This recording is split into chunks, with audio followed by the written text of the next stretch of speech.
Hi friends, அனைவருக்கும் வணக்கம். இன்னைக்கு கொட்ஸ் எப்படி செய்யுதுன்னு பார்க்கலாம். சொல்லித்தரேன் நான் ரெடி. கற்றுக்க நீங்கள் ரெடியாக வாங்க வீடியோக்குள்ள போகலாம். அதுக்கு முன்னாடி நம்ம சேனலை லைக் பண்ணுங்கள், ஷேர் பண்ணுங்கள், சப்ஸ்கிரைப் பண்ணுங்கள். 3/4 பங்கு சிறுபருப்பு, 1/4 பங்கு துவரம் பருப்பு ரெண்டும் சேர்த்து ஊற வச்சு வாஷ் பண்ணி எடுத்துருக்கேன். குக்கரில் 1 லிட்டர் தண்ணி சேர்த்துக்கலாம். கொஞ்சம் மஞ்சள் பொடி சேர்த்துக்கிறேன், கொஞ்சம் ஆயில் சேர்த்துக்கிறேன். குக்கருக்கு மூடி போட்டுக்கிறேன். 3 விசில் வரலாம். வானல் சூடு பண்ணிக்கலாம். ஆயில் சேர்த்துக்கிறேன். சீரகம், வெங்காயம்,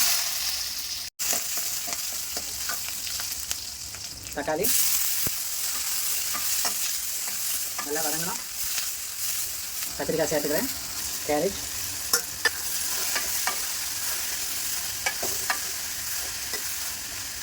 குழம்பு மிளகாத்தூள், மஞ்சள் பொடி கொஞ்சம், தூள் பெருங்காயம் கொஞ்சம் சேர்த்துக்கிறேன்.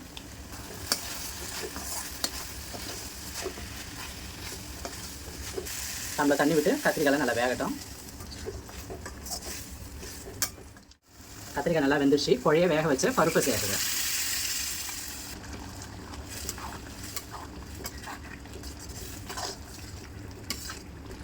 தேவையான அளவுக்கு சால்ட்டு சேர்த்துக்கிறேன்.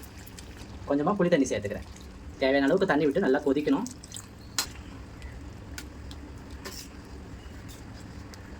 காயெல்லாம் நல்லா வெந்து குழம்பு நல்லா கொதிச்சிச்சு. கொஞ்சம் கறிவேப்பிலை சேர்த்துக்கலாம். கொத்தமல்லி கொஞ்சம் சேர்த்துக்கலாம். அவ்வளோதாங்க, கத்திரிக்காய் கேரட் கோஸ்து ரெடி ஆயிடுச்சு. நீங்களும் வீட்டில் ட்ரை பண்ணி பாருங்கள். அடுத்த வீடியோவில் சந்திப்போம். பாய்.